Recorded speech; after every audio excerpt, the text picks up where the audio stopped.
আজি মোৰ প্ৰথমখন মিটিং দিহিৰাত আছিলে, দ্বিতীয়খন ককলাবাৰী, এতিয়া মই দৰঙাজুলি যাম। পৰিৱেশটো ভাল, বিজেপি খুব ভালভাৱে আগবাঢ়িছে আৰু মই ভাবোঁ যে আমি চৰকাৰ গঠনৰ ওচৰে পাজৰে থাকি যাম। আজি গৌৰৱ গগৈয়ে ইয়াতে প্ৰচাৰ চলাব আহিছে। সকলো ভাল। UPPL আৰু BPF-ক আপুনি ব্যক্তিগত সম্পত্তিৰ দৰে ব্যৱহাৰ কৰা বুলি মন্তব্য কৰিছে সংবাদ মাধ্যমত। আমিতো UPPL-ৰ লগতো কণ্টেষ্ট কৰি আছোঁ, BPF-ৰ লগতো কণ্টেষ্ট কৰি আছোঁ। আমাক UPPL-ও গালি পাৰি আছে, BPF-এও গালি পাৰি আছে, কংগ্ৰেছেও গালি পাৰি আছে, আমিহে কাকো গালি পাৰা নাই।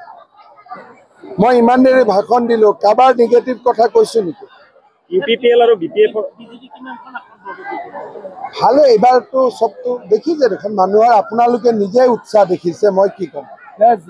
বেলেগ কোন পাৰ্টিৰ মিটিঙত ইমান উৎসাহ দেখিছে? গৌৰৱ গগৈয়ে বেছিভাগ সংখ্যালঘু এৰিয়াত সভা কৰিছে। চব কংগ্ৰেছক সংখ্যালঘুৱে ভোট দিয়ে, সেইকাৰণে তেওঁ সংখ্যালঘুৰ জেগাতে মিটিং কৰিছে। সংখ্যাগুৰু এৰিয়াত তেওঁ আহিব পৰা কিবা ভয় খাইছে নেকি? হয় কথা নহয়, সংখ্যাগুৰু মানুহখিনিতো বিজেপি, UPPL, BPF-ৰ মাজতে আছে। গতিকে কংগ্ৰেছক ভোট কোনে দিব? সংখ্যালঘু মানুহখিনিয়ে দিব, বেলেগেতো নিদিয়ে।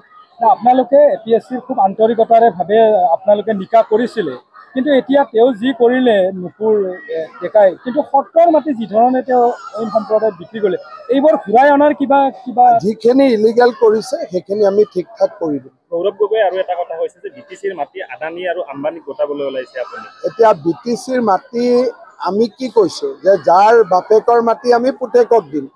আদানীৰ যদি ইয়াত মাটি আছিল, আদানীৰ পুতেকে পাব, আৰু আম্বানীৰ যদি ইয়াত আগতে মাটি আছিল, আম্বানীৰ পুতেকে পাব। ইয়াত আদানী আম্বানীয়ে মাটিটো লৈ কৰিব কি? কিবা কৰিব খুজিলেতো বেলেগ কথা, ইয়াত কৰাৰ ব্যৱস্থা কি আছে? এতিয়া ৰাতিপুৱাৰ পৰা এটা মেঘালয় আৰু অসমৰ টেক্সি চালকৰ সমস্যা যাব কৰিছে, আমাৰ অফিচাৰসকলে চাই আছে। ককলাবাৰী সমষ্টিটো UPPL-ৰ দুৰ্গ স্বৰূপ, বিজেপিয়ে কি ৰণনীতিৰে সহাব?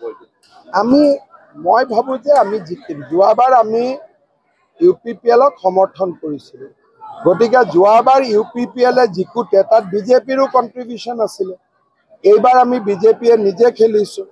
মই ভাবোঁ যে ককলাবাৰীটো বিজেপিৰে সমষ্টি, ভাল কৰি বিজেপি জিকি যাব। সকলোৱে চৰকাৰ গঠন কৰাৰ পৰিকল্পনা হাতত লৈছে। যদি 20টাতকৈ বেছি চিট পাওঁ তেতিয়া চৰকাৰ আমি কৰিম, কিন্তু অকলে আমি নকৰোঁ। আমি হাগ্ৰামা মহিলাৰীকো মাতিম, প্ৰমোদ বড়োকো মাতিম। বিজেপিয়ে প্ৰাৰ্থিত্ব দিয়াৰ সময়ত ৰমেন মদাহীক লৈ কিছু বিতৰ্ক হৈছিল। আজি বিতৰ্ক কৰিবলগীয়াটো একো নাই, সকলো ৰাইজে ভাল পায়। আমাৰতো বিজেপিয়ে প্ৰাৰ্থিত্ব দিয়াৰ আগতে ছাৰ্ভে কৰে, যাকে ৰাইজে বিচাৰে আমি তাকে প্ৰাৰ্থিত্ব দিওঁ। চব ইয়াতে পাৰ্টিটো তিনিটাই, বিজেপি, UPPL আৰু BPF। ক'ৰবাত নহয় ক'ৰবাততো তিনিটা একে জেগাতে আছে। এতিয়া কংগ্ৰেছে খালি ইয়াত নাই, কংগ্ৰেছক বাদ দি চবেইতো ক'ৰবাত নহয় ক'ৰবাত মিলা মিছা আছে, খালি কংগ্ৰেছে নাই। এইবাৰ আমি কৈছোঁ কি যে আমাৰ চবৰ লগতে ভাল, কিন্তু ভাল থাকিলে নহ'ব, সুশাসন। ইমান মহিলাই অৰুণোদয় পোৱা নাই, ইমান মানুহে ঘৰ পোৱা নাই, পৰিৱৰ্তন এটাতো BTC-ত লাগে। আমি এইটোৱে চেষ্টা কৰিছোঁ যাতে পৰিৱৰ্তন এটা হ'ব।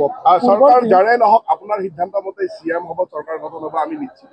কাৰ সম্ভাৱনা বেছি বুলি ভাবিম? এতিয়াতো জাৰ্নেলিষ্ট এজনকে CM বনাব লাগিব, কাৰণ তেওঁলোকে ইমান সুধি থাকে CM-ৰ কথাটো। গতিকে মোৰ মন আছে জাৰ্নেলিষ্ট এজনকে CM নিৰ্বাচন হয়, এবাৰ খুব সুস্থিৰ হৈছে। আপুনিও কৈছে কাকো সমালোচনা কৰা নাই, ইয়াৰ কি বাৰ্তা দিব বিচাৰে? এইটোৱে বাৰ্তা দিব কৈছোঁ যে BTR-খন এখন সংবেদনশীল জেগা। আমিতো বাহিৰৰ পৰা আহিছোঁ, হুলস্থুল কৰি গুচি যাম, ৰাতি কোনে মাৰটো খাব?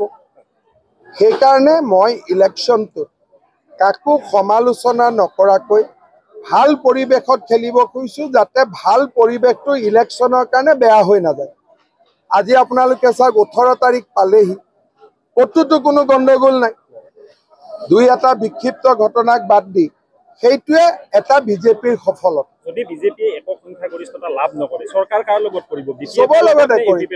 হাগ্ৰামা মহিলাৰী, প্ৰমোদ বড়ো দুইজনে লগত থাকিব লাগে। মোৰতো দৃষ্টিভংগী যে যদি আমাৰ চৰকাৰ নহয়, বাকী দুইজনে আমাৰ লগত থাকিব লাগে। এটাই হ'ব নেকি তিনিওটা লগ লাগি? এনেওতো আজিওতো চব NDA-তে আছে, হাগ্ৰামাও NDAত আছে এক প্ৰকাৰে, UPPLও আছে, ময়ো আছো। প্ৰথমবাৰ অস্ত্ৰত দপদপনি নোহোৱা নিৰ্বাচন, সেইটোৱে আমাৰ চৰকাৰৰ সফলতা।